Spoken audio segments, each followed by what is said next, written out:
Et je suis dans le processus d'écrire un livre.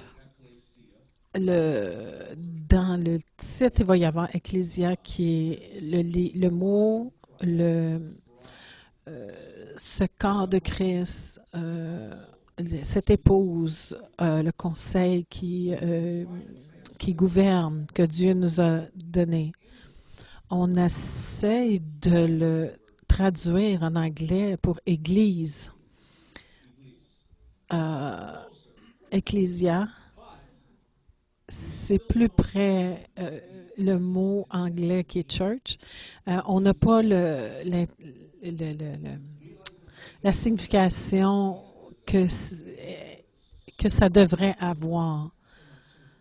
C'est tellement plus que ce que nous disons. Je suis dans le processus d'écrire ce livre. Alors, je vais enseigner des choses qu'il va y avoir dans ce livre. Je vais essayer d'enseigner d'une façon systématique. Je vais enseigner 1 à 10 ou 1 à 5. Je vais essayer d'avoir un enseignement linéaire et non en tournant rond. D'une façon linéaire.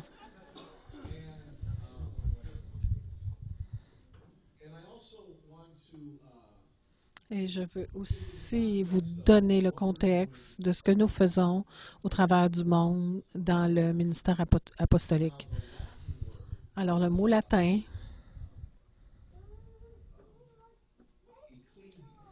Ecclesia, pour les églises orthodoxes et catholiques qui décrivent le clergé, les activités religieuses sous un toit. Mais je choisis d'utiliser le mot grec, IKK, L-E-S-I-A, Ecclésia. Alors, je vais enseigner sur le ministère apostolique et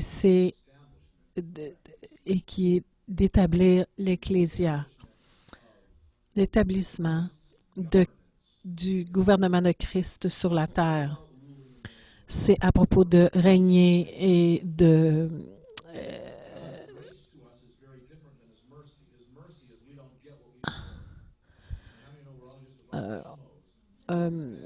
combien savent qu'on n'a pas ce qu'on mérite. Alors la grâce, la miséricorde de Dieu ne nous donne pas ce qu'on mérite, mais il nous donne la grâce. Mais c'est plus que ce qu'on ne mérite pas, mais c'est aussi une façon de nous rendre puissants et capables de faire ce à quoi nous sommes appelés.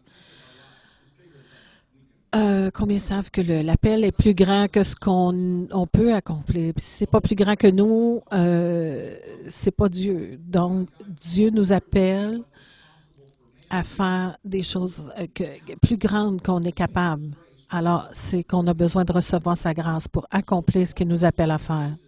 Alors, le but de la grâce, c'est d'accomplir notre appel. Je vais commencer par dire le but du ministère apostolique, c'est d'établir l'Ecclésia. Je vais vous lire mes notes. L'ignorance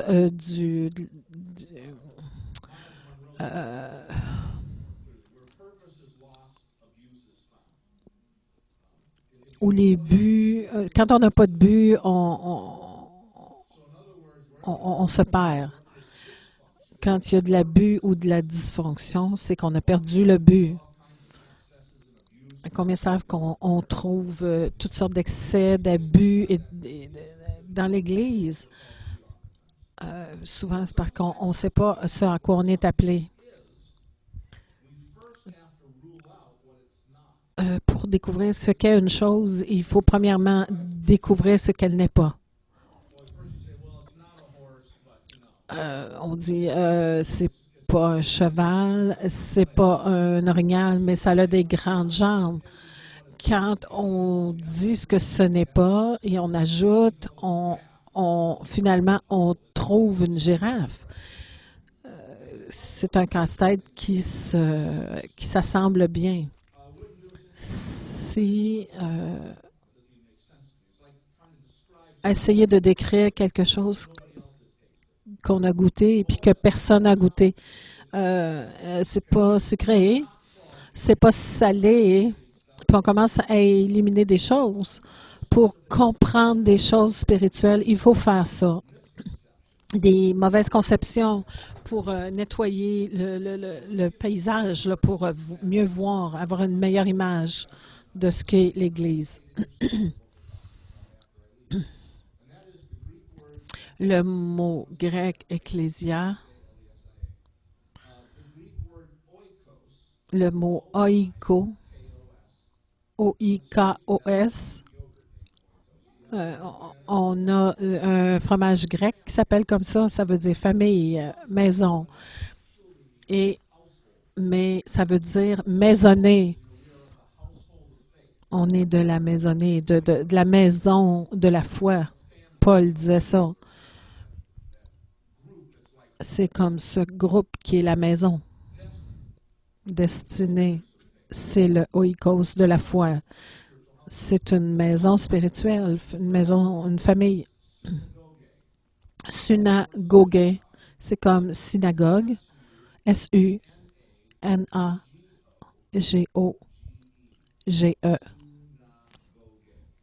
Synagogue.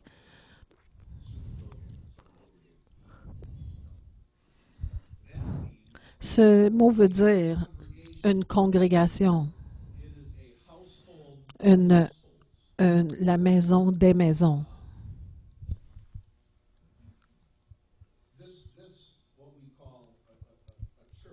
Ce que nous appelons ici l'Église, je vais essayer d'enlever ce mot-là, de ne pas utiliser ce mot-là. L'Église locale et la congrégation. Ecclésia, dans ce temps de réforme qu'on essaie d'établir au travers de la terre, la Oikos Turner ou Hibbert, Hardigan Oikos sont venus ensemble, formant une plus grande Oikos, formant une synagogue, une famille spirituelle formée de familles. Ce sont des mots communs, bibliques. Le système juif, Moïse et les patriarches, ils fonctionnaient comme ça. La légende, l'histoire de ça, avait une congrégation, une synagogue, était formée de 10 familles qui venaient ensemble et qui disaient qu'on va faire une tribu, une famille de familles. Il fallait avoir 10 chefs de famille pour former une synagogue. Et si la synagogue devenait trop grosse, on en formait une nouvelle en divisant. Et ça prenait encore 10 familles qui faisaient une alliance et qui étaient 10 veut dire testé, éprouvé. Et pour prouver que c'était un travail valable, éprouvé, ça prenait 10 familles pour toucher notre environnement, notre ville. Ça, c'était établi par Jésus, c'était déjà en place. Mais l'histoire de l'Ecclésia,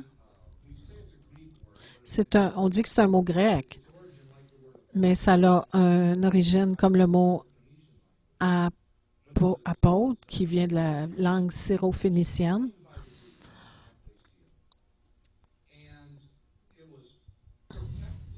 Ça a été perfectionné par les Romains, mais commencé par les Grecs.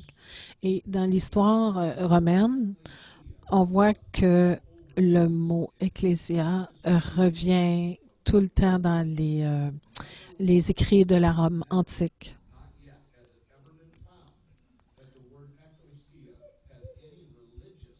Et à l'époque, on n'a pas trouvé que il n'y avait aucune connotation religieuse à ce mot-là, ni que ce soit un culte ou un groupe de croyants. C'était toujours un mot de gouvernement. Alors, quand on demande à quelqu'un aujourd'hui, Ecclésia, on pense à une église, un bâtiment où il y a une croix au-dessus. Mais autrefois, c'était un édifice gouvernemental avec des colonnes et un dôme.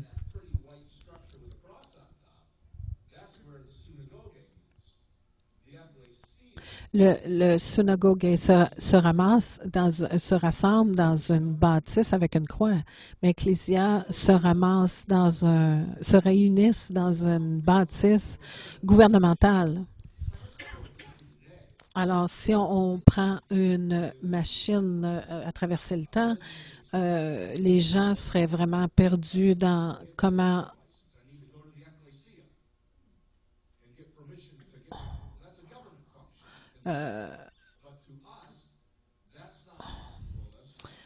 pour avoir un permis de chasse. Eux autres, dans le temps, ils allaient à l'Ecclésia.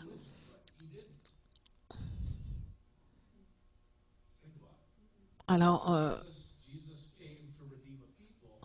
Jésus n'est pas venu nous apporter une nouvelle religion, mais d'établir son royaume, son gouvernement sur la terre. Mais quand Jésus est de venir établir un différent type de gouvernement, que les leaders vont servir les gens. Alors, Jésus parle non pas de gouvernement, mais de religion. Si on traversait le temps et on se transportait dans le premier siècle, montrez-moi un apôtre et vous montrerait à la mer Méditerranéenne et montrer celui qui est en arrière de la grosse roue dans le bateau de tête, c'est lui l'apôtre. Il y a d'autres gens qui sont derrière la roue, mais parce qu'ils sont avec lui, ils sont aussi apôtres. Il y a une compagnie d'apôtres. Ils sont sous son leadership et ils sont.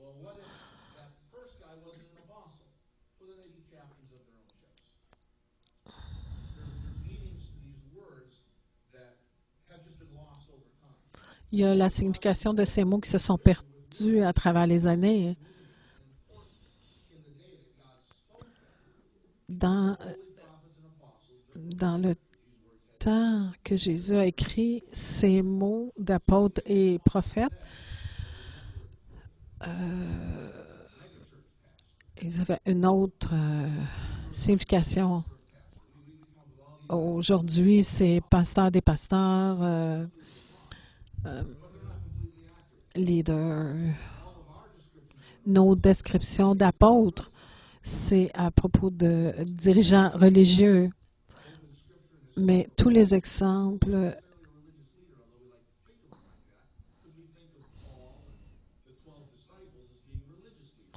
on pense que Paul et les apôtres étaient des leaders religieux. Mais Jésus a dit, je vais bâtir mon ecclésia et les portes de l'enfer ne prévaudront pas contre elle. Jésus parlait d'une armée qui va être capable d'envahir l'enfer, être capable de régner, de vaincre.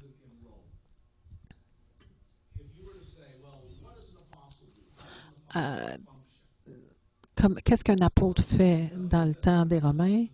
Et ils auraient dit, les apôtres, voici ce qu'ils font. Établir l'Ecclésia et d'établir des gouvernements qui conseillent et qui gouvernent.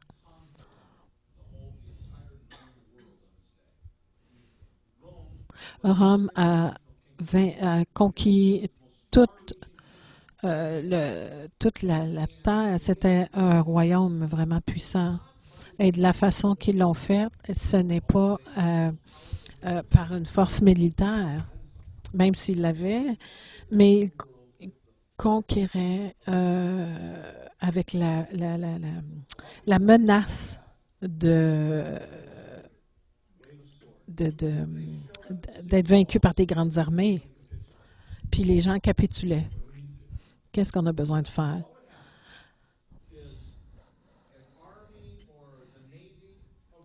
Une armée et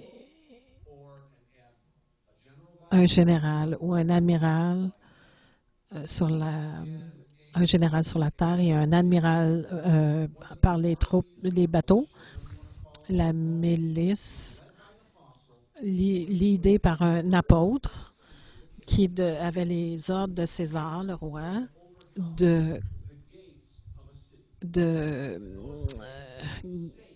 gagner les portes d'une ville. Alors, une ville était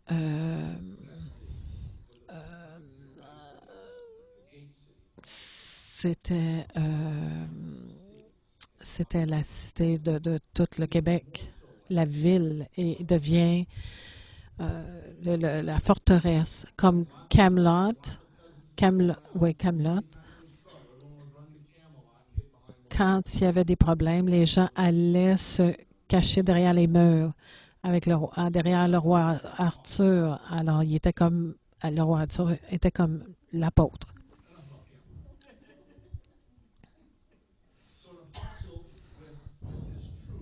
Alors, un apôtre avec ses troupes assiégeait une ville. Alors, le roi de cette ville fermait les portes et il disait, on est sous attaque, qu'est-ce qu'on va faire? Puis là, il voyait toutes les stratégies de l'armée romaine. L'apôtre disait, cette ville est sous le siège par Rome. Les gens sur le haut des tours disaient quelles sont les options. Puis là, si vous résistez, tous les hommes meurent. On vend vos fils en esclavage. On prend vos fils et vos filles comme nos servantes et prostituées. On brûle vos villes et votre ville. Ou l'option numéro 2, vous pouvez vous joindre à nous. Et vous avez cette grande armée, cette petite ville. Et combien savent sur la muraille, là, on discute et puis là, finalement, c'est la fête, on se joint à vous. Alors l'apôtre dit, on ouvre les portes et entrez. Et alors, aussitôt qu'il prend la ville, la première chose que l'apôtre doit faire, c'est d'établir un gouvernement.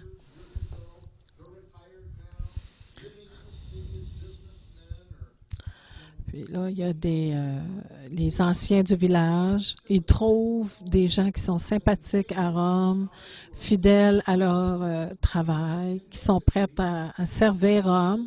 Et il établit le conseil, les pairs. Il galvanise ces gens comme un groupe et il les assiste comme le gouvernement de cette nouvelle ville. Alors, Rome n'a pas gagné toutes les villes par le combat, mais par la simulation. Ils peuvent garder leur religion, leurs coutumes, leurs traditions. Il y a deux choses qu'ils devaient faire. Ils devaient être fidèles à supporter Rome en payant des taxes et des tributs, puis cause-nous pas de problème. La deuxième loi. Et vous êtes des Romains. Et voilà. C'est aussi simple que ça.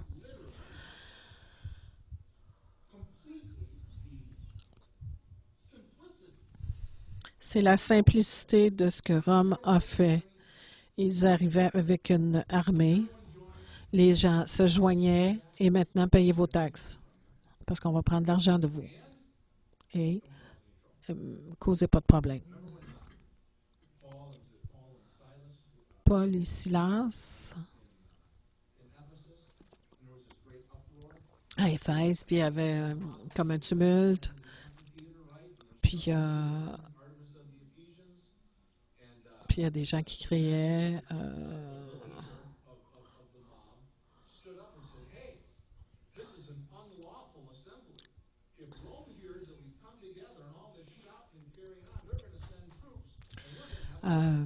Il y a, il y a, il y avait un attroupement, puis là, il y avait, c'est ça, une assemblée qui faisait du bruit, puis là, ils ont dit, hey, si on n'arrête pas ça, là, les Romains vont venir et ils vont nous... Puis ça s'appelait une ecclésia de Rome.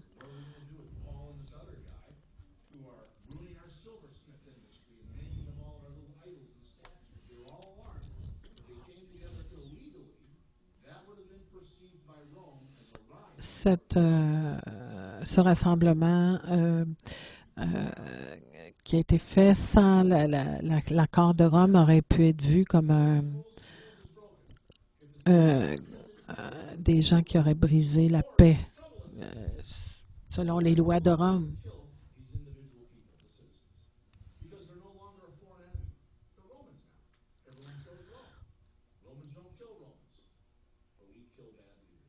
OK. Alors, on va tuer des mauvais leaders, mais c'est ceux qui sont des bons leaders, ils sont des Romains. Donc, on les tue pas, ceux-là. Qui est responsable de Montréal ou de Brossard?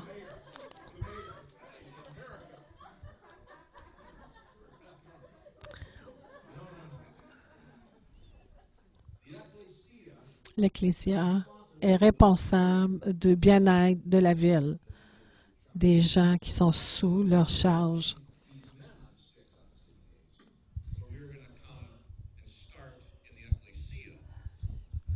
Alors, si on a à apprendre des gens, c'est ceux qui devaient protéger la ville, l'Ecclésia. Alors, c'est la responsabilité de l'Ecclésia. Jésus a grandi à Nazareth. C'était une garnison romaine en Judée. Il a grandi dans une culture romaine. Il savait ce que Ecclésia, une des extensions de l'Ecclésia, c'est l'armée. Quand l'armée se rassemble, c'est l'Ecclésia qui se rassemble. Chargé de l'autorité du gouvernement. Alors, c'est une réunion valide de l'Ecclésia. Alors, Jésus avait 12 apôtres clés. Il y en avait plus, là, mais il y en avait 12 clés. De tous les disciples qu'il avait, 12, et il les a appelés apôtres. Tout le monde savait ce qui se passait. Ce n'était pas une nouvelle idée. Jésus n'a pas inventé ce mot-là. C'est une dynastie grecque qui a été vaincue par les Romains. Alors, les apôtres, c'est des commandants militaires. Et ils représentent César avec toute l'autorité militaire pour accomplir la volonté de César. Jésus a dit, ça c'est les leaders des leaders. Ils vont causer des problèmes s'ils ont besoin. Il leur a donné les clés du royaume pour lier toutes les puissances de l'ennemi afin que l'ennemi ne puisse pas les vaincre. Puis quand Jésus est parti, il les a laissés en charge. Puis il a demandé aux apôtres, qui les gens disent-ils que je suis? Il y en a qui disent Jean-Baptiste, un dit des noms d'hommes morts. Que les gens croyaient à la réincarnation. C'est quoi ça, ce problème-là? Les gens disaient que Jésus, c'est un homme mort. C'est bizarre, non? Quand on y pense, là. Et Pierre a dit, tu es le Christ, le Fils du Dieu vivant. La chair et le sang ne t'ont pas révélé ces choses, mais mon Père qui est dans le ciel. Et sur cette pierre, je vais bâtir mon Église. Quelle pierre? La compréhension de qui est le Christ. Qu'est-ce que ça veut dire? Ces gars ont reconnu Christ. On aime dire que que Christ est le nom, le dernier nom de Jésus, comme Jésus-Christ, John Eckert. Christ ne veut pas dire Jésus. Jésus est le Christ. Ça veut dire Messie.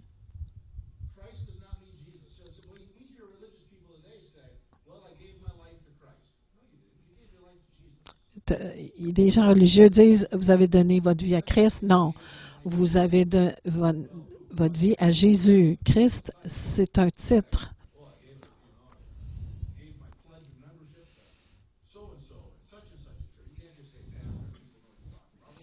On ne peut pas juste dire, j'ai donné ma dîme à pasteur, mais il faut nommer la personne.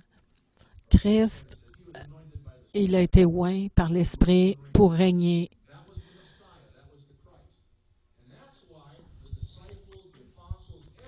L'apôtre, les disciples, et même le jour qu'il a été crucifié, on lui a demandé, est-ce le temps où tu vas restaurer la nation d'Israël?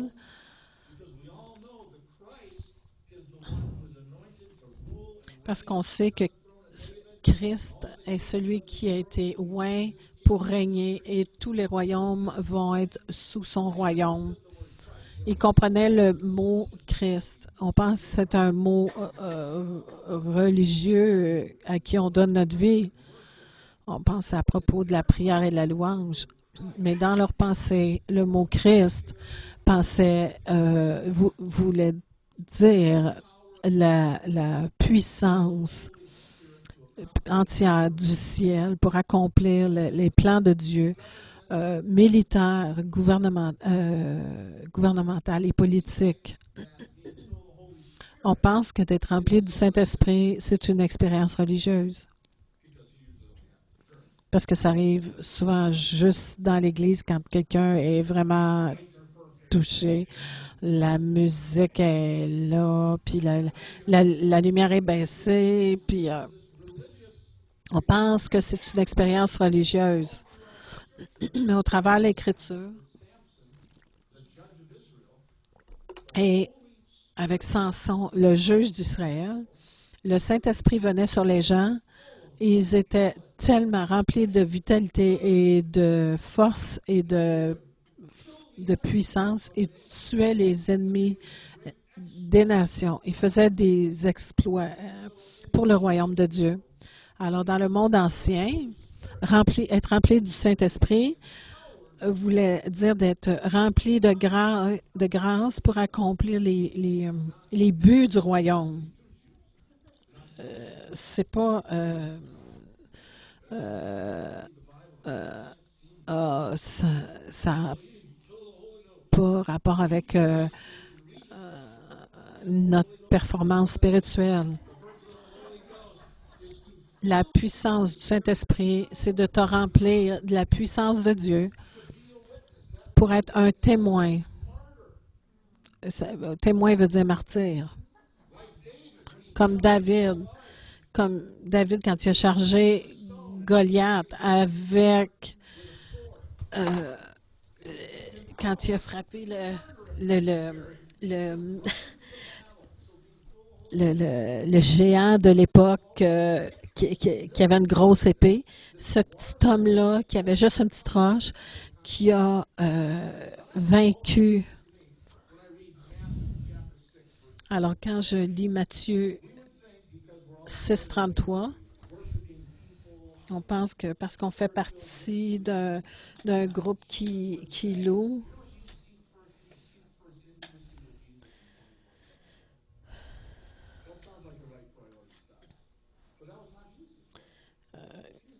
on pense que c'est d'être assis pendant toute la journée à prier.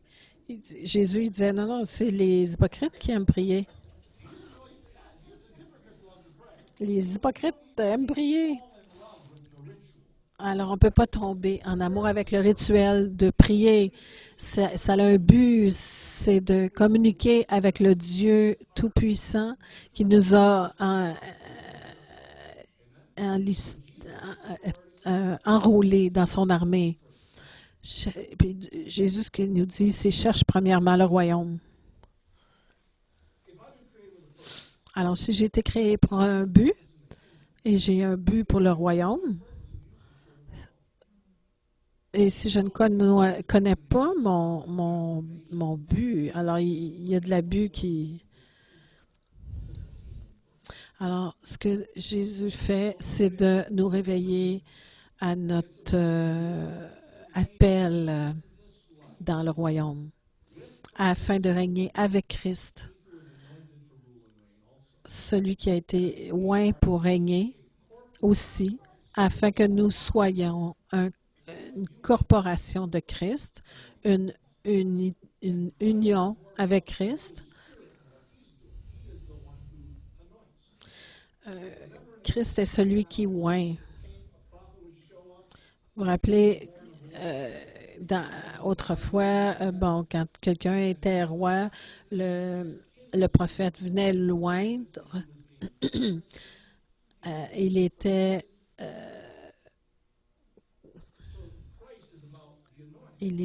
oint, il était christianisé, je crois, c'est ça qu'il a dit.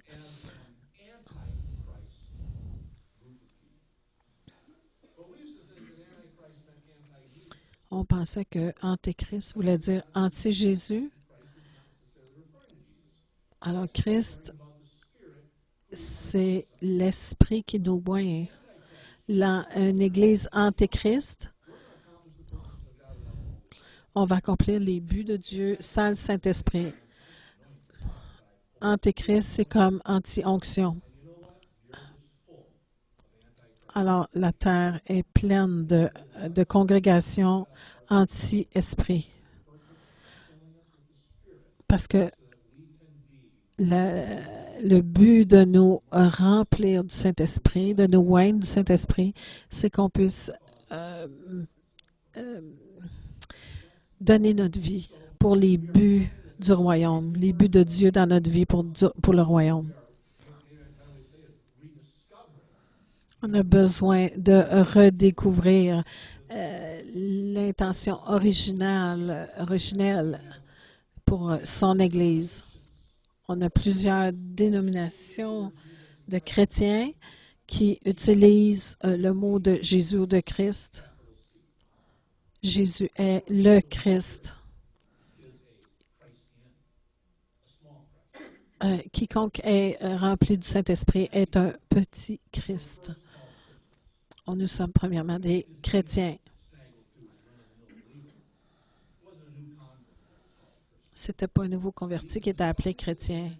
Ses disciples en Antioche marchaient tellement dans la puissance du Saint-Esprit que la culture autour d'eux, ils les appelaient des petits ouins. Pas comme Jésus, mais comme Christ.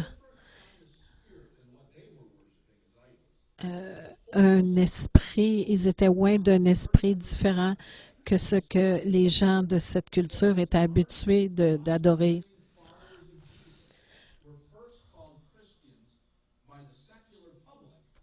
Ils étaient appelés chrétiens à Antioche.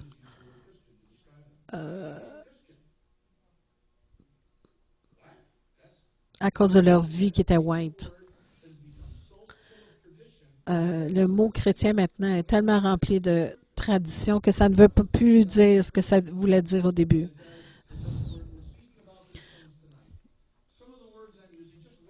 Des mots que je vous donne aujourd'hui, faites juste les écrire. Euh, Écrivez le mot Christ et faites une recherche. Avant, on disait, avez-vous une concordance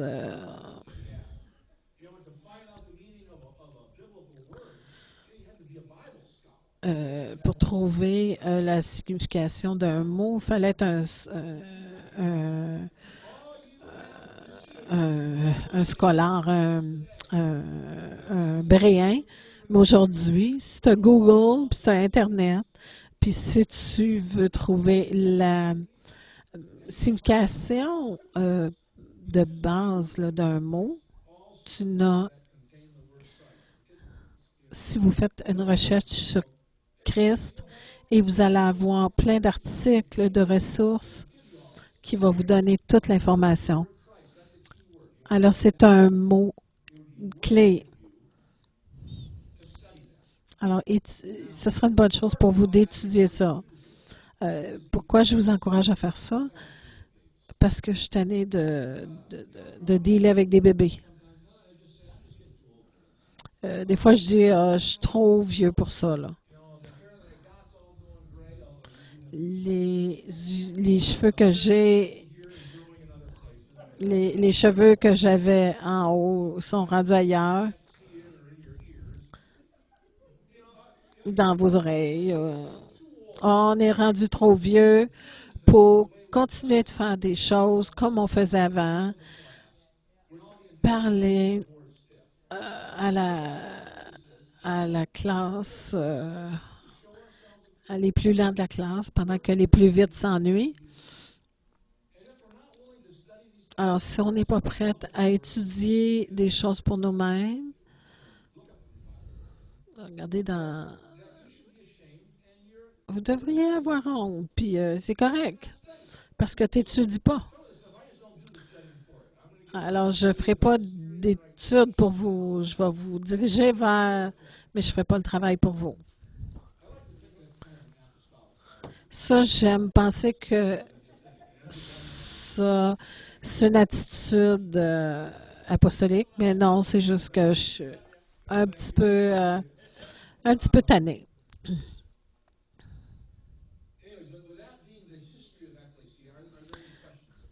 Est-ce qu'il y a des questions?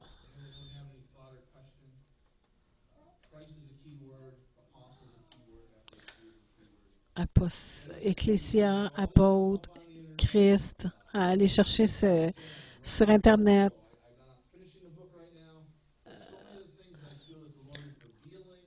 Plusieurs choses que le Seigneur me montre.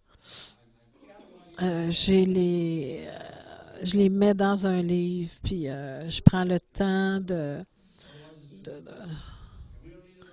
de, de- de voir ce que ça se prouve comme étant des bonnes choses. Je veux mettre la vérité.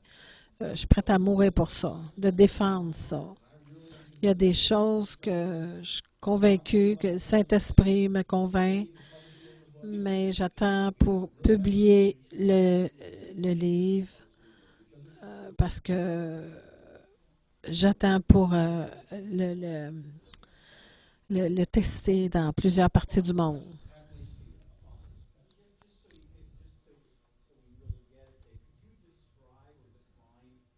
Pouvez-vous décrire?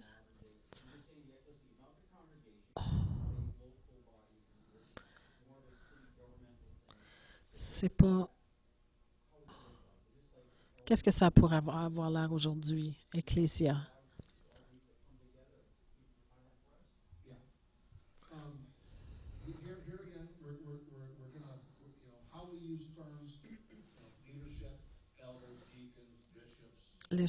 Leadership, diacre, évêque. Ce serait bien de réétudier parce qu'importe votre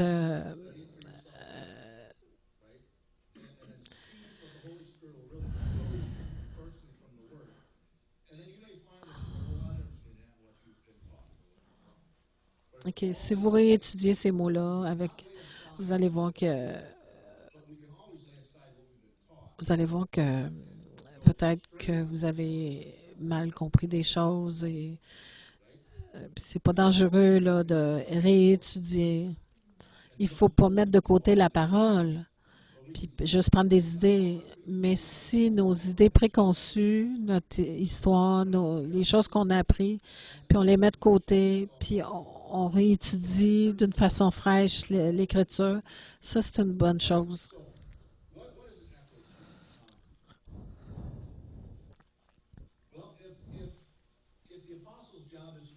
Si le travail de l'apôtre, c'est d'établir l'Ecclésia, qui sont les gens qui font l'Ecclésia? C'est des anciens, parce que ce sont des dirigeants. Paul a dit à Titus, je te laisse en Crète, afin que tu euh, ordonnes ou établir des anciens. Quelle est la mission de Paul? C'est d'établir des ecclésias. Il envoie Titus, il l'a laissé là, à Crète, pour ordonner des anciens. C'est pas des bébés. Dans le monde romain, le Sénat de Rome est appelé l'Ecclésia de Rome. On pense que c'est une nouvelle idée. Le Sanhédrin pour les Juifs, les 70 anciens, c'était l'Ecclésia d'Israël.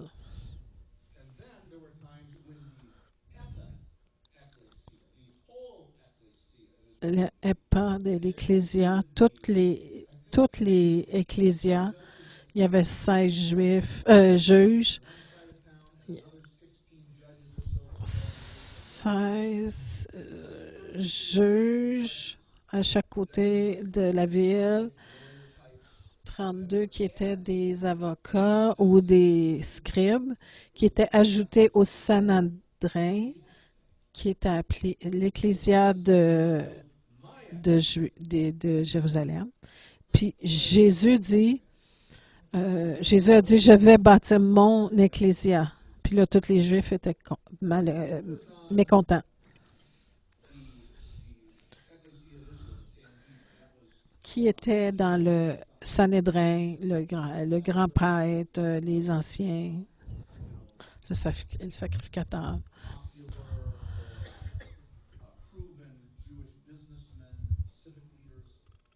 Des hommes d'affaires établis, juifs, des membres du gouvernement, les rois, ceux qui avaient la lignée de sang royal.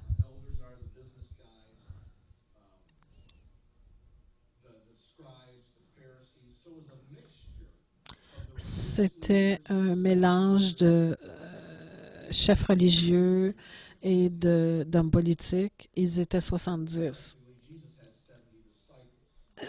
D'une façon intéressante, Jésus avait 70 disciples.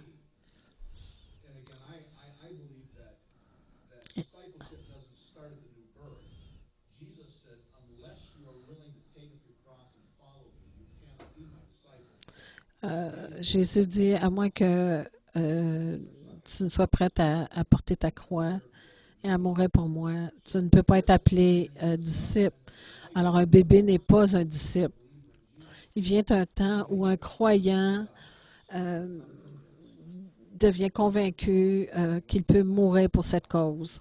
Jusqu'à mon dernier souffle, je vais respirer Jésus. Un nouveau croyant, un bébé dans la foi. Ils savent ce qu'ils croient. Combien de personnes on connaît dans notre culture qui sont nés de nouveau, mais ils ne savent pas qu'est-ce qu'ils croient? Ça fait 10 ans qu'ils sont chrétiens, puis là, on leur dit, ben gars, c'est pas correct, tu vis avec ta blonde. Ben, c'est parce qu'ils ne sont pas croyants de la parole. Ils choisissent ce qu'ils veulent croire. Ils prennent et ils choisissent.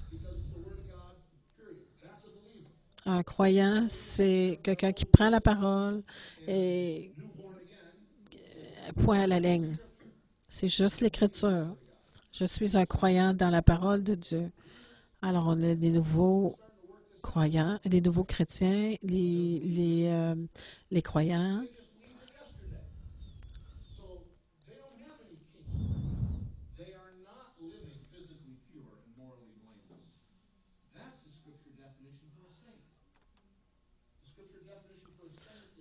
La définition d'un saint, ce n'est pas, ce n'est pas la figure iconique du, du saint là, canonisé.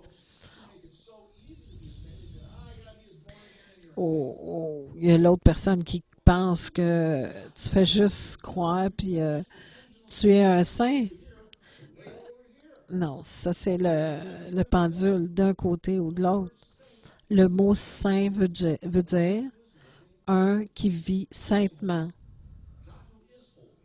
Non pas qu'il est saint, mais qu'il vit d'une façon sainte.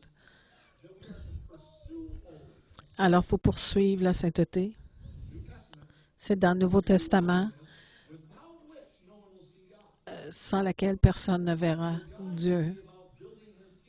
Alors, Dieu est à bâtir son Église, mais si nous ne nous alignons pas d'une façon juste dans ce que Dieu veut, c'est comme si on regarde ailleurs de ce que Dieu a pour nous.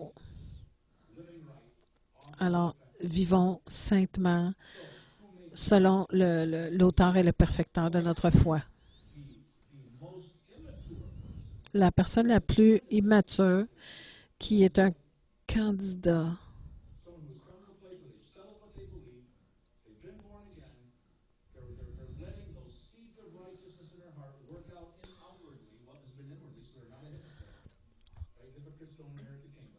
les hypocrites n'héritent pas du royaume. Alors, on parle d'un croyant qui a vraiment décidé là, à vivre pour le royaume. Donc, il peut devenir ecclésia.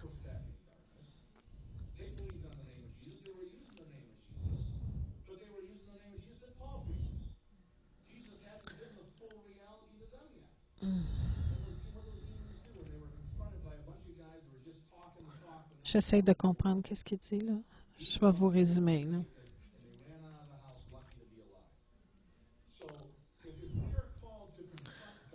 Alors, si on est appelé à confronter les ténèbres et surmonter, vaincre les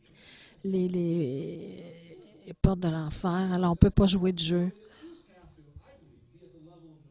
Alors, il faut être au niveau de maturité d'un disciple. C'est ce que je crois. Je suis prête à mourir pour ça. Je vais marcher de cette façon jusqu'à la fin de ma vie. J'ai fait mon idée. Je ne suis pas un enfant. C'est des adultes qui croient. Des croyants adultes. Alors, c'est mon opinion. Parce qu'on est dans une période de réformation.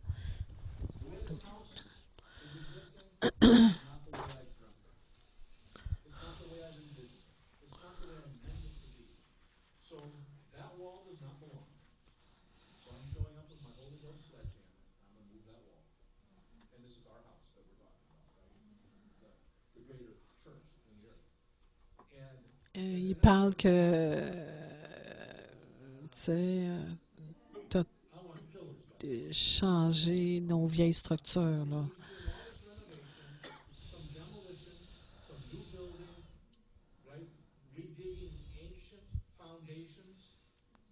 Et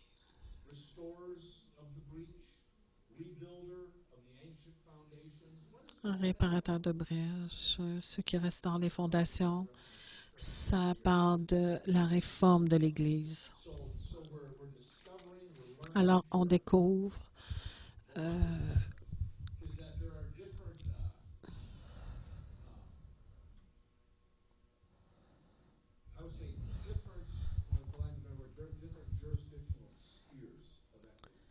Il y a plusieurs sphères ah, mon dos, je ne suis pas capable de traduire ce mot-là.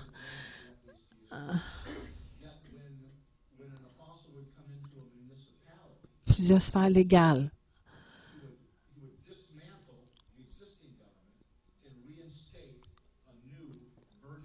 Quelqu'un qui arrive dans une ville, là, puis qui prend cette ville-là, il défait les anciennes structures pour en faire des nouvelles structures de pensée.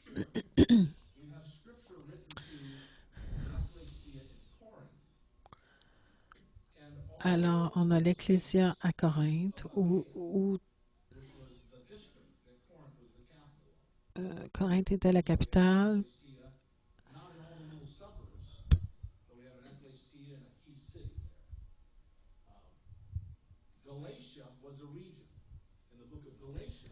Galate était une région. Oh, c'est compliqué, là. Excusez, là. Je l'ai complètement perdu, là.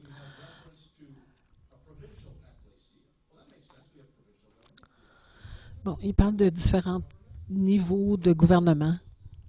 Les provinces, les régions, différentes grandeurs, différents besoins de gouvernement.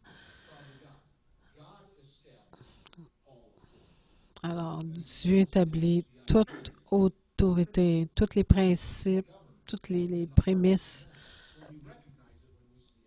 dans le cœur des hommes.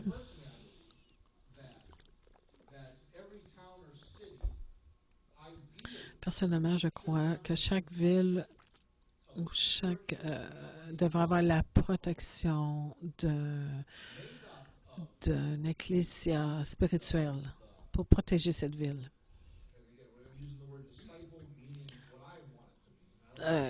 Utilisant le mot disciple avec la pensée que moi j'ai de ce mot-là, ce sont les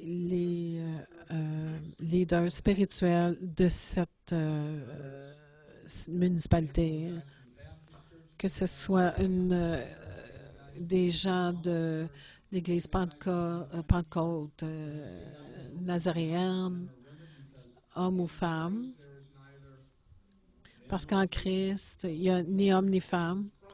Alors quand on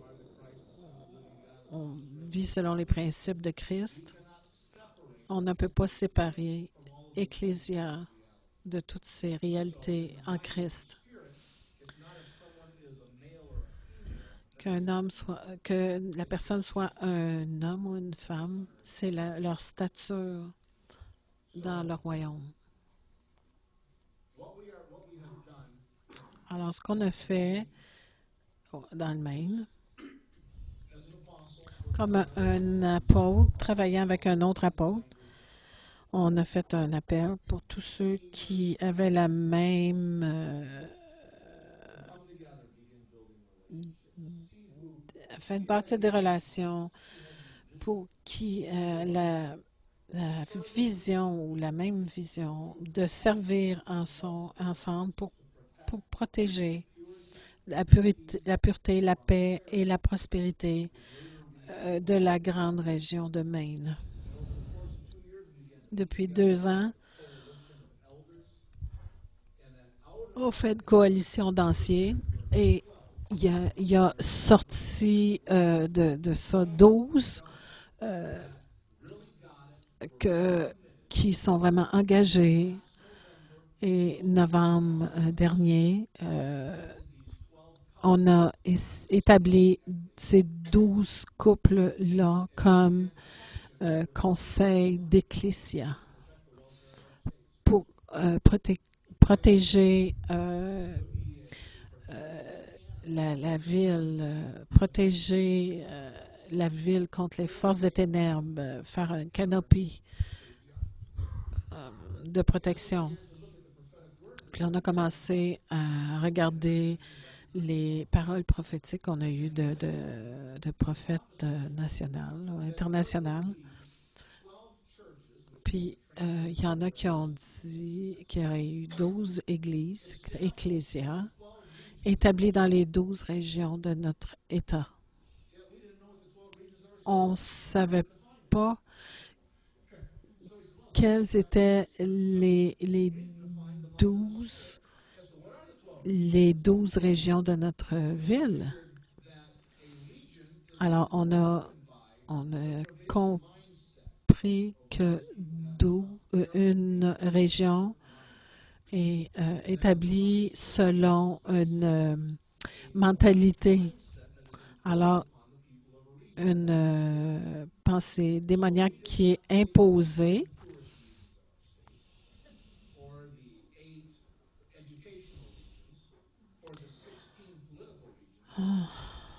On n'a pas pris les 16 régions, les comtés ou les différences géographiques. On a regardé plus les mentalités, les différentes mentalités qu'on peut avoir. Ce coin-là, c'est plus des mentalités de fermiers. Eux autres, c'est nord-est. Eux autres, c'est les business.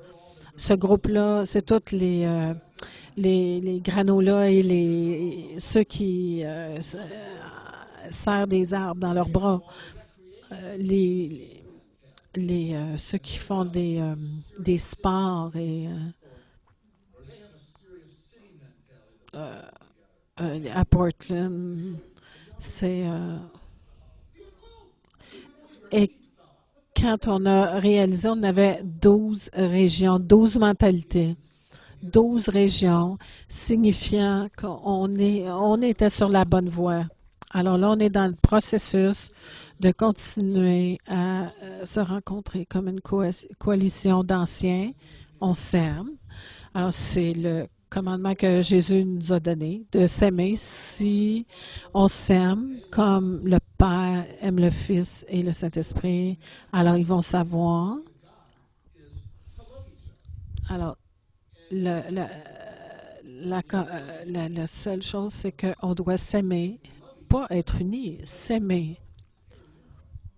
Puis là, on réalise qu'on est unis. L'unité est le résultat de vraiment s'aimer.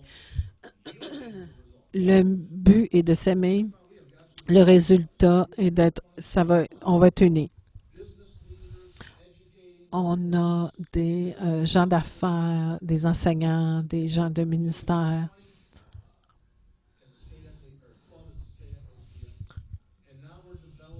Alors là, on développe dans les 12 régions des relations pour établir des ecclésias régionaux.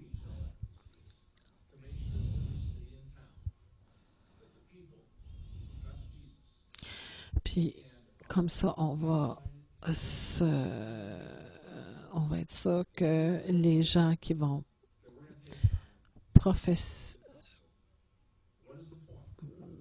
proclamer que Jésus est roi. Quel est le but? De repousser les portes de l'enfer.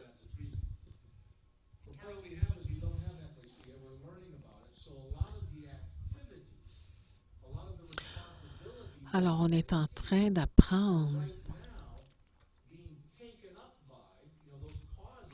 Et plusieurs de nos activités sont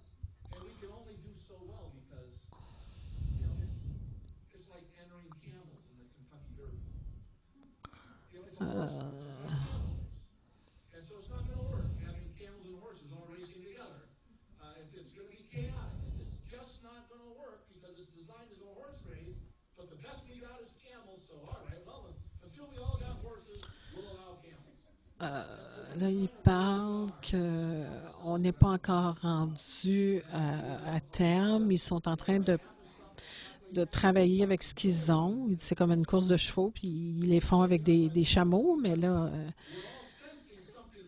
on sent qu'il y a quelque chose qui change. On sait qu'on a besoin de quelque chose de différent, puis on n'a pas gagné le monde à Christ. On a manqué notre coup. Les 3-4 dernières générations. C'est la génération où il y a le moins de gens qui vont à l'église. C'est l'État où il y a le moins de croyants. On est les pires. Mais je crois que c'est une bonne chose. Maintenant, on peut mesurer ça, là. Irréfutablement, on peut le mesurer. Mais la place la pire après Maine, c'est Québec. Il disait 1,2. Vous êtes peut-être même pas 1%.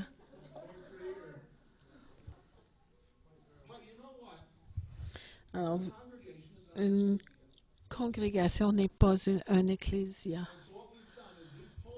Alors, on a dit aux gens, votre seule optique, si vous voulez faire partie du royaume, c'est pas votre famille, c'est ce groupe de famille.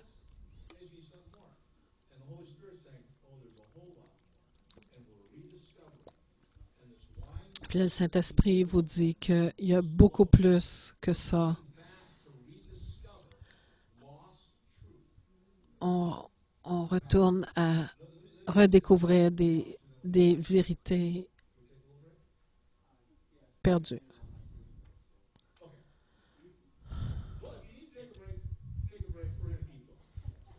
Si vous avez besoin de prendre une pause, on termine dans une demi-heure.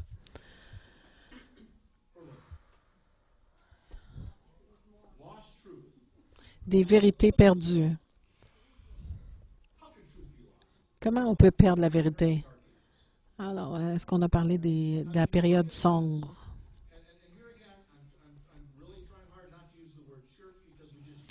J'essaie de ne pas utiliser le mot Église parce qu'on l'utilise mal.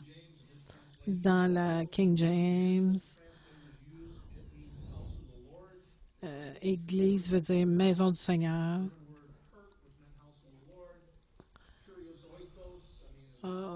Bon, là, l'histoire de ce mot-là, ça ne parle pas. L'Église ne parle pas de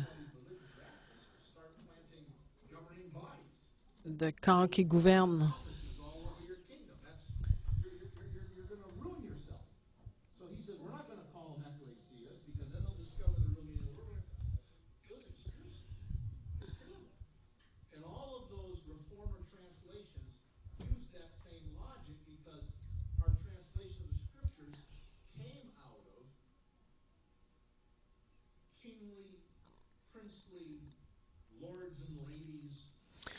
OK. La traduction du mot, l'interprétation du mot Église s'est perdue parce que ça a été dans le temps avec les rois, les reines utilisaient le mot Église pour régner.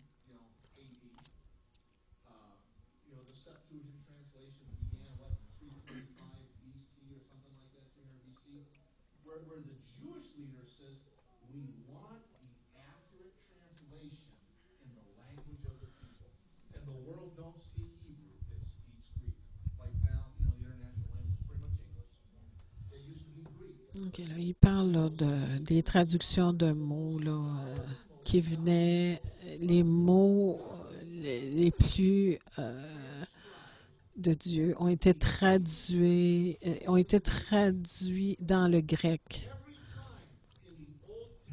Et chaque fois dans la traduction grecque,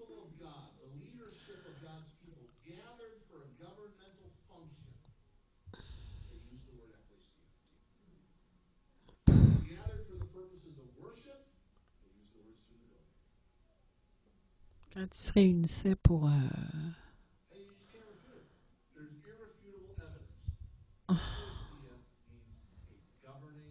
Ecclésia veut dire une réunion de gens qui gouvernent et synagogue, c'est pour la louange. Quand on se rencontre le dimanche matin pour la louange, l'enseignement, c'est un...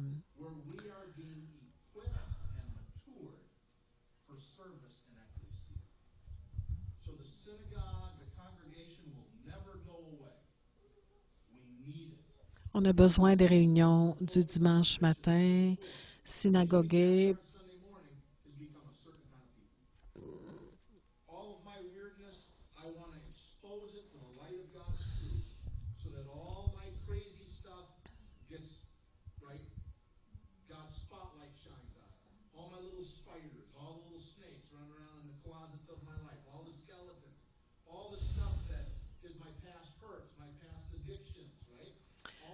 Ce qu'il dit dans le fond, c'est que le dimanche matin, il y a des choses qui sont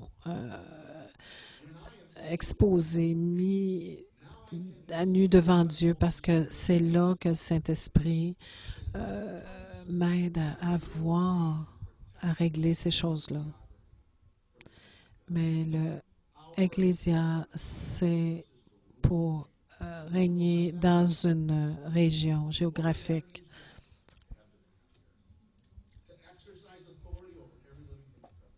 Quel est le- quel est l'appel qui a été placé sur Adam? C'est de régner sur la terre.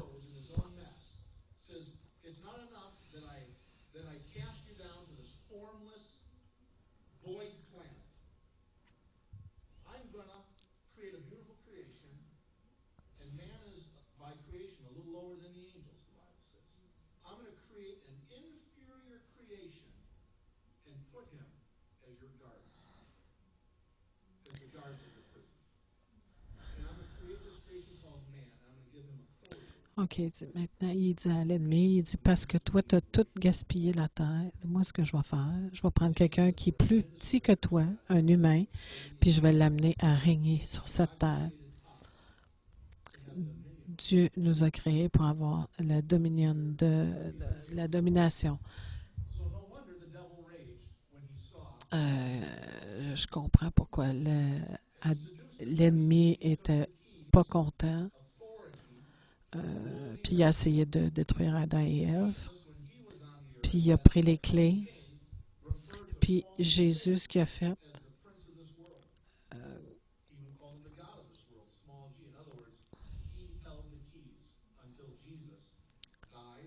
l'ennemi avait les clés jusqu'à temps que Jésus est descendu aux enfers, puis il a pris les clés. Je reprends mon nom et le deuxième Adam. Et à qui il les a donnés?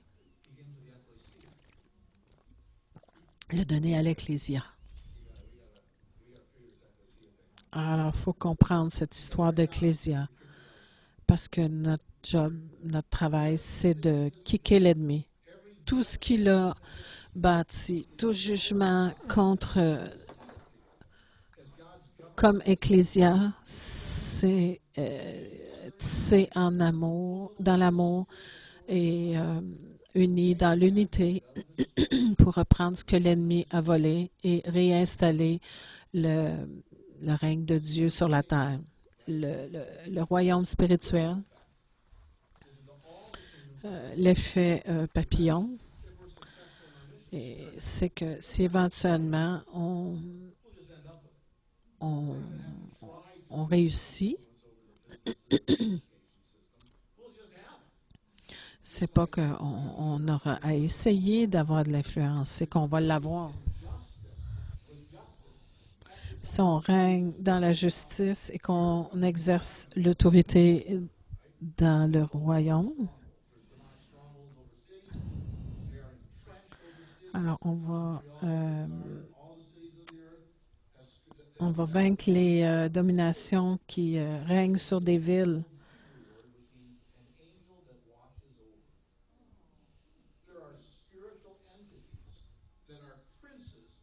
Il y a des spiritualités, des entités spirituelles qui règnent sur des territoires puis qui rendent les gens esclaves.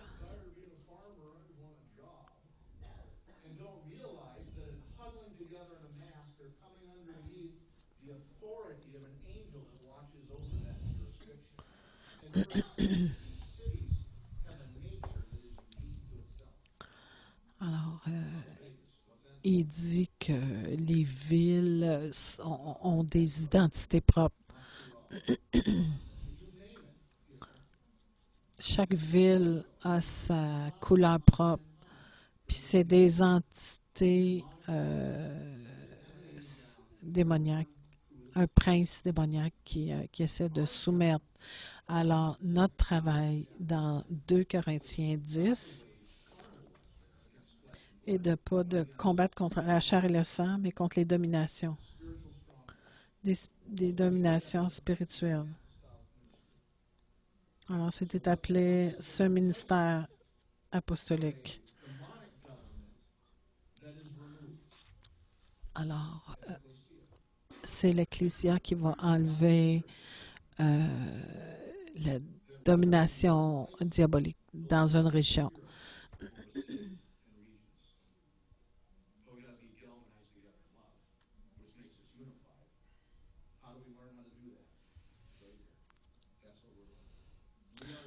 On est en train d'apprendre ici, on est en train d'équiper pour régner et légiférer avec Christ le oint. C'est la parole qui est écrite dans l'Apocalypse que nous allons régner afin d'exercer la domination spirituelle sur la terre.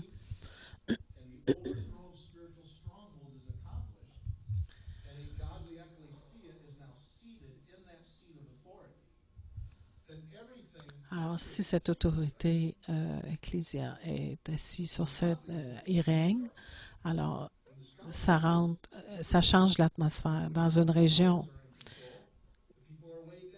Quand il y a s'il y a un esprit de pauvreté, alors les gens ne sont pas heureux, ils grognent. Alors, on enlève cet esprit de pauvreté, mais on ne peut pas enlever un esprit comme ça si on n'a pas une autre autorité pour remplacer.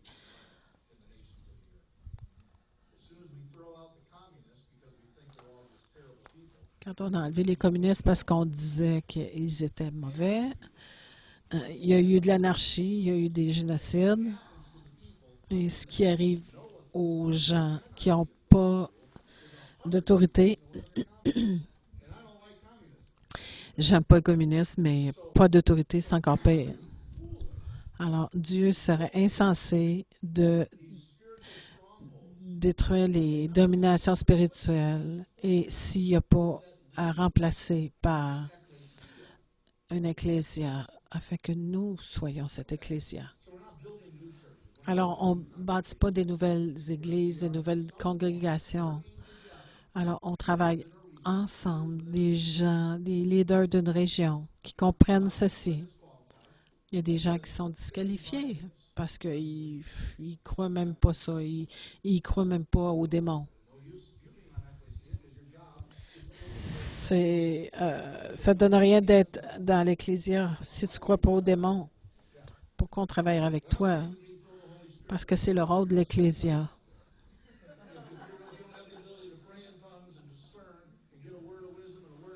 Si tu n'as pas l'habilité de parler en langue et d'avoir des paroles de connaissance, je ne perdrai pas mon temps avec toi, là, parce que l'Ecclésia, il faut qu'il soit capable de fonctionner avec les dons spirituels.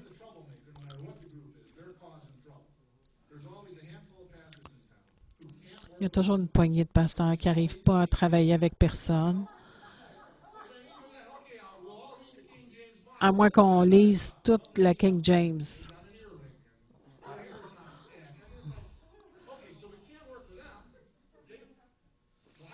En tout cas, il y a des gens qui sont trop sur la loi. Il faut qu'ils soient capables de s'aimer les uns les autres. Parce que c'était le commandement que Dieu nous a laissé. Aime ton Dieu de tout ton cœur, de toute ton âme et ton voisin comme toi-même. Alors, il faut s'aimer. Alors, on peut faire ça.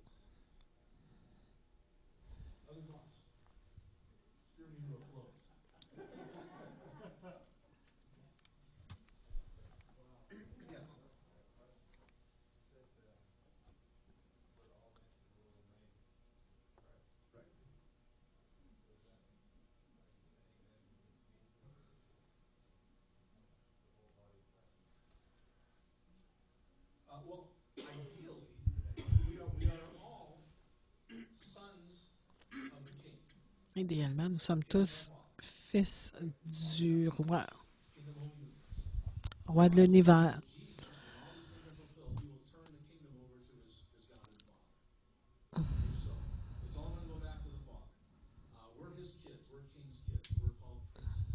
Nous sommes les princes et les princesses du roi. Dans l'Ancien Testament, c'était le but de Dieu. Quand il les a sortis d'Égypte, il les a sortis de l'esclavage, mais il n'a pas pu sortir le cœur d'esclave. Et il ne laissait pas aller cet esprit dans leur cœur. Et quand ils se sont tenus sur la montagne, afin de s'assembler à la base de la montagne, ça s'appelait Ecclésia. Et comme ils étaient pour être inaugurés comme un royaume de princes, Dieu a commencé à parler de la montagne et presque tous ont dit, nous avons peur, pas pour moi. Et c'est là que Moïse a commencé à établir des leaders pour la nation. Mais le plan de Dieu, c'est que toute la nation était un royaume de prêtres, de sacrificateurs. Ils ont... Et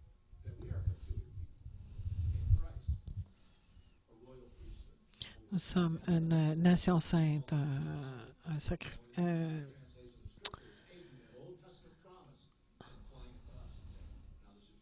et maintenant, c'est à nous. Mais là, ce qui arrive, c'est que plusieurs qui se disent chrétiens ne permettent pas à l'esprit de renouveler leurs pensées. Donc, comme ceux qui, en fait, ont dit qu'ils avaient peur à la montagne. Alors, la pensée de Dieu, c'est que nous puissions tous régner. Nous sommes assis dans les lieux célestes avec Christ. Il y a une place réservée pour nous.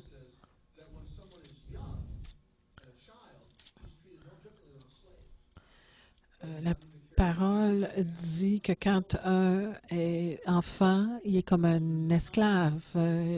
Il a à être formé.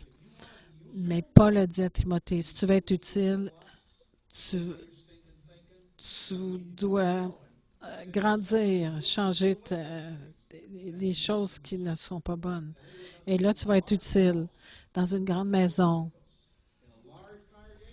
dans une grande congrégation. Il y a beaucoup de vaisseaux. Il y en a qui sont honorables, d'autres moins honorables. Père, de la pierre ou de l'argile, de l'or. Puis il y a des gens qui rejettent ce que je dis là.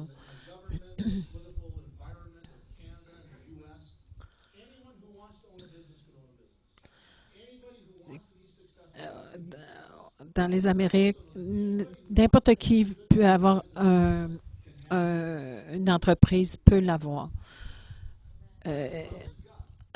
Puis n'importe qui veut avoir aussi un bon mariage, une bonne vie, mais plusieurs vont rejeter ça. Mais ça, c'est ce que Dieu a pour nous. Ça prend de la foi. Où est-ce qu'on parle de foi? C'est dans la congrégation. On apprend à marcher par la foi. C'est une préparation pour nous rendre capables de régner avec Christ.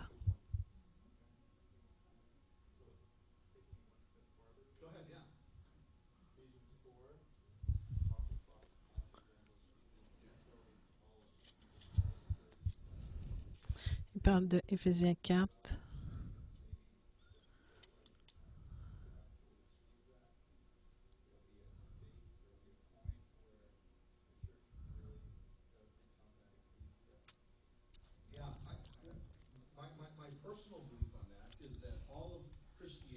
Toute la chrétienté ne pourra pas être comme ça, mais l'Ecclésia va être comme ça, comme dans Éphésiens 4. Il y a des gens qui sont nés nouveaux qui ne veulent pas régner. Des gens avec des talents, là, dans la maison du maître, là, les gens qui ils avaient le choix de multiplier les talents que Dieu leur avait donnés. Cinq, il a utilisé Dieu, celui qui en avait deux, il l'a fait, mais celui qui en avait un, il a refusé d'utiliser son habileté. Il va toujours y avoir des pauvres parmi vous. Ils ne peuvent pas passer à autre chose. Ils sont de conditions comme ça, puis ils ne peuvent pas se sortir de là. Mais ce qui est appelé l'épouse, c'est l'Ecclésia, l'épouse de Christ et le corps de Christ. C'est le corps des oints, de ceux qui sont oints. C'est le parlement du roi. Alors, on gouverne pour lui. Quelle sorte de corps sommes-nous? Quelle sorte de conseil sommes-nous? Nous sommes oints. Christ, des corps de oints.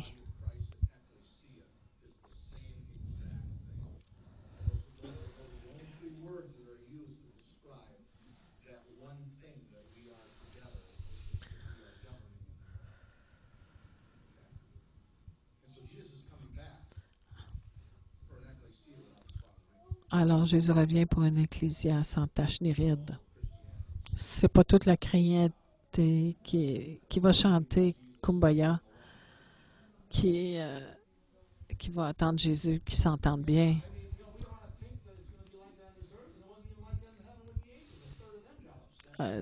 On pense que ça va être comme ça sur la terre, puis c'était même pas comme ça dans le ciel. Il y a un tiers des anges qui ont formé l'enfer.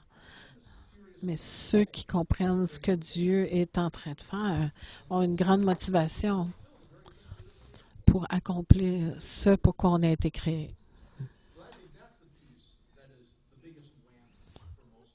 Je crois que c'est ce qui est le plus percutant. C'est qu'on n'a pas été sauvé pour faire partie d'une congrégation, mais pour faire partie d'une ecclésia. Jésus est mort pour une ecclésia. C'est son espoir qu'il y ait une ecclésia. Des gens qui vont gouverner, puis la puissance au-dessus des puissances des ténèbres. C'est pour ça que Jésus a pris pas volé, mais pris les clés que l'ennemi avait pris. Pourquoi Jésus est mort, qui est ressuscité, pour nous redonner les clés à des gens de Dieu sur la terre, afin qu'Ecclésia puisse exister, afin d'accomplir notre destinée de régner sur la terre. Pas pour notre bénéfice, mais pour chercher premièrement le royaume de Dieu dans la justice. Merci, John. Un des versets les plus tragiques. Plusieurs sont appelés, très peu sont élus. Dans le grec, on est tous appelés, mais peu sont choisis. On est tous appelés à faire partie de l'Ecclésia, mais très peu font les bons choix pour être Ecclésia. Nous sommes tous appelés à être l'épouse, mais on ne fait pas tous le choix. C'est la parabole des 10 vierges. Ils étaient toutes vierges, mais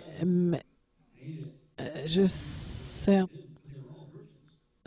ou 5, en tout cas, 7. Il y en a qui l'ont fait, qui ont allé vers le roi, puis d'autres non pas. Et choisi, c'est le mot eklektos. Ça vient du mot ecclésia.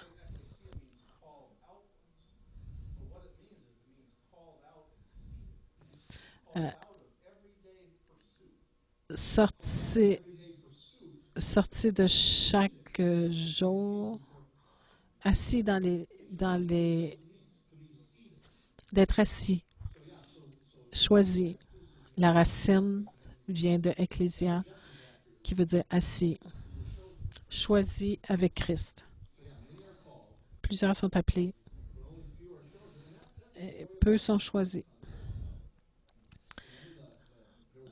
Le souper, ceux qui étaient invités au souper, oh non, je suis occupé, plein d'excuses, va sur les chemins.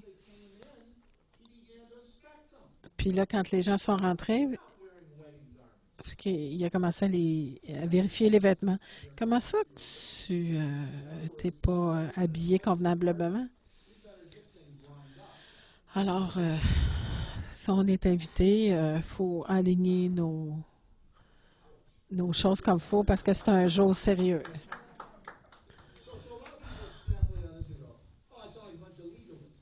C'est rien que du légalisme. Il y en a qui disent ça.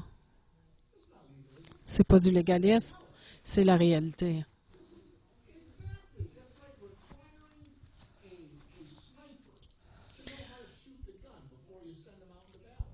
C'est demander à un tireur d'élite de savoir comment tirer avant d'aller au combat.